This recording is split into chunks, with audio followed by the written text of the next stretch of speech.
आज हम बात करेंगे करप्ट होते शिक्षा व्यवस्था पर, बच्चों के अंधकार में होते शिक्षा पर। देखिए, मेहनत से लकीरें बनती है, मेहनत से तकदीरें संवरती है, मुश्किलों का हल भी मिलता है, मेहनत से ही सफलता का कमल भी खिलता है। नमस्कार, एक्सप्रेस न्यूज भारत देख रहे हैं आप, मैं हूं आपके साथ सुरभि। देखिए, ये सभी बातें शायद कहानियों या किताबों तक ही सीमित रह गई है, क्योंकि जिस तरह हरियाणा बोर्ड में 12वीं के बाद 10वीं का भी पेपर लीक हुआ है, नूंह पलवम में पकड़े गए कई नकलची हरियाणा बोर्ड परीक्षा के back to back paper leak के मामले नकल विहीन परीक्षा के दावों की पोल खोल रहे हैं और ये सोचने पर मजबूर भी कर रहे हैं कि आखिर हमारे देश का भविष्य आगे जाकर क्या होगा। देखिए, हरियाणा बोर्ड के 10वीं परीक्षा में नकल के मामले ने शिक्षा व्यवस्था की गंभीर समस्याओं को उजागर कर दिया है। यह घटना उस गंभीर संकट को दर्शाती है जो वर्तमान में हमारे शिक्षा तंत्र को प्रभावित कर रहा है, यानी नकल के मामले आम हो गए हैं। लेकिन इस बार यह घटना कुछ अलग तरीके से सामने आई है, जिससे यह साबित हो गया है कि शिक्षा प्रणाली में कोई खामियां हैं जिन्हें नजरअंदाज करना अब संभव नहीं रहा। यह घटना ने हरियाणा के एक बड़े जिले में परीक्षा के दौरान खुलेआम नकल की तस्वीर पेश की, जिसमें हरियाणा ने दीवारों पर चढ़कर छात्र पर्चियां फेंक रहे हैं और यह प्रक्रिया इतनी गलत तरीके से हुई है, इसे रोकने की अधिकारियों की कोई सक्रियता भी नहीं दिखी। यह घटना केवल नकल के मामले तक सीमित नहीं रही, बल्कि ये परीक्षा के दौरान शिक्षा प्रणाली की कमजोरी को उजागर करने वाली एक गंभीर घटना बन गई है। ये दिखाता है कि जब एक परीक्षा केंद्र में इतना असुरक्षित माहौल होता है तो पूरे राज्य में परीक्षा की गुणवत्ता पर सवाल उठता है। क्या ये हम सभी के लिए एक संकेत नहीं है कि हमारे शिक्षा तंत्र में सुधार की जरूरत है? अब सवाल ये है कि आखिर नकल से होता क्या है। अब कुछ लोग सोचते हैं कि नकल ही हुई है तो इससे आखिर होगा क्या। देखिए, जब नकल को बढ़ावा मिलता है तो ये केवल एक छात्र की व्यक्तिगत गलती नहीं होती, बल्कि ये पूरे समाज के लिए एक खतरा बन जाती है। यानी नकल से एक छात्र कुछ समय के लिए सफलता प्राप्त जरूर कर सकता है, लेकिन ये असली सफलता नहीं होती। जो छात्र नकल से अच्छे अंक लाते हैं वो लंबे समय में ये नहीं समझ पाते कि उनका असली मूल्य आखिर है क्या। असल में ऐसे छात्र अपने जीवन में एक खतरनाक रास्ते पर चलते हैं।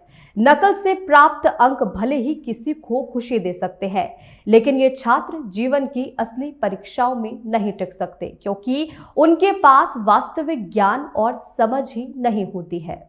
हरियाणा बोर्ड परीक्षा में पेपर लीक की घटना ने ये तो साबित कर ही दिया है कि परीक्षा सुरक्षा में कितनी बड़ी खामियां हैं।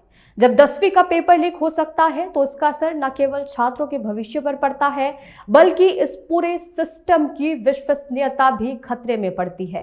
पेपर लीक की घटना ने यह सवाल उठाया है कि क्या परीक्षा तंत्र में इस तरह के गहरे संकट को रोकने के लिए पर्याप्त उपाय हैं या नहीं। अगर इस तरह की घटनाओं को तुरंत रोकने के लिए ठोस कदम नहीं उठाए जाते तो न केवल शिक्षा का स्तर गिरने का खतरा है, बल्कि हमारे छात्रों की मेहनत और समर्पण का भी कोई मोल नहीं रह जाएगा। इस घटना ने यह तो दिखा दिया कि शिक्षा प्रणाली को तत्काल सुधारने की आवश्यकता है। यदि हम चाहते हैं कि हमारे छात्र ईमानदारी और मेहनत से सफलता प्राप्त करें तो हमें नकल की रोकथाम के लिए ठोस कदम उठाने होंगे।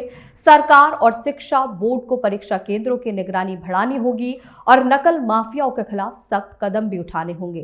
केवल कड़ी सजा और कानूनी कार्यवाही की इस समस्या का समाधान नहीं हो सकती। इसके साथ साथ छात्रों के मन में शिक्षा के असल उद्देश्य को समझाने और ईमानदारी की अहमियत सिखाने की जरूरत है। नकल से केवल एक व्यक्ति का भविष्य प्रभावित नहीं होता, बल्कि इससे समाज पर भी गहरा असर पड़ता है। एक समाज जहां नकल और धोखाधड़ी का बोलबाला हो, वो समाज विकास की दिशा में कभी आगे नहीं बढ़ सकता। अगर छात्र ये समझते हैं कि अच्छे अंक प्राप्त करने का सबसे आसान तरीका नकल है, तो वो जीवन में कभी कठिनाई से नहीं जूझ पाएंगे। असल में नकल से सफलता केवल अस्थायी होती है, जो जीवन की सच्ची चुनौतियों में विफल हो जाती है।